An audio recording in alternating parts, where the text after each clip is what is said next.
Halimbawa na lang yan yung buhay ni Abraham eh. Nung panahon na sinubok ng Diyos si Abraham, sinabi ng Diyos kay Abraham, Abraham, umalis ka dyan sa lugar ng iyong pamilya at pumunta ka sa lugar na pinapapunta ko. Alam mo, walang kubli-kubli, sinabi ni Abraham, sige po, susunod ako. Dinala niya agad yung pamilya niya. Hindi niya alam yung lugar na pupuntahan niya. Hindi niya alam yung anong meron sa lugar na patutunguhan niya. Ang alam niya lang ay sundin ang utos ng Diyos na ibinigay sa kanya. Amen?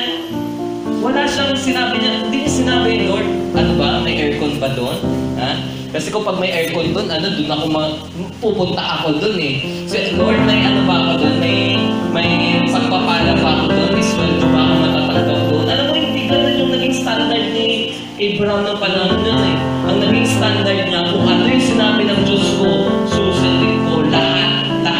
Hindi yung pilit lang, hindi yung convenient lang ako, hindi yung gusto ko lang, hindi ako nahihirapan, kundi kapag sinabi niya, susundin ko. Alam mo kapatid, one of the best act of our worship is doing all His commands. Alam mo, hindi lang doon na ito yung pag-test ng Diyos kay Abraham eh. Nung panahon na inalay niya, sinabi ng Diyos kay Abraham, Abraham, ialay mo yung iyong anak sa akin. Walang kaano-ano, mababasa mo sa Bible, kinabukasan, hindi siya nagdalawang isip na, Lord, binigay mo to, tapos ngayon babawiin mo. Hindi siya naging ganun.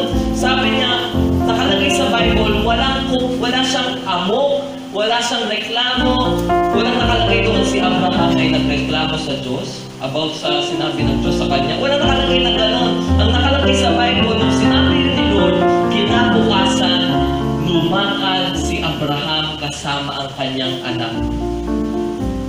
Alam mo, kahit masakit kapatid, we must learn to do all the commands of God.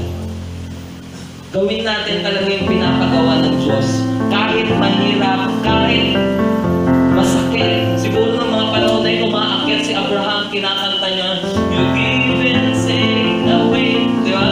You give and take away. Kasi kaisa-isang anak binigay sa kanya eh. Tapos sabi niya, My heart will choose to say, Lord, blessed be your name. Di ba? Maaaring ganun yung kinakanta ni Abraham eh. Tapos sumasabay pa si Isaac, Yes, yes, amen. You give and take away. Sabi ni Isaac, You give and take away. Sumagal mo pa sa second voice, di ba? Pero alam mo, mapapansin mo yung storya, ginawa ni Lord, ginawa ni Abraham ang lahat just to show His worship to God, just to show His praise to God.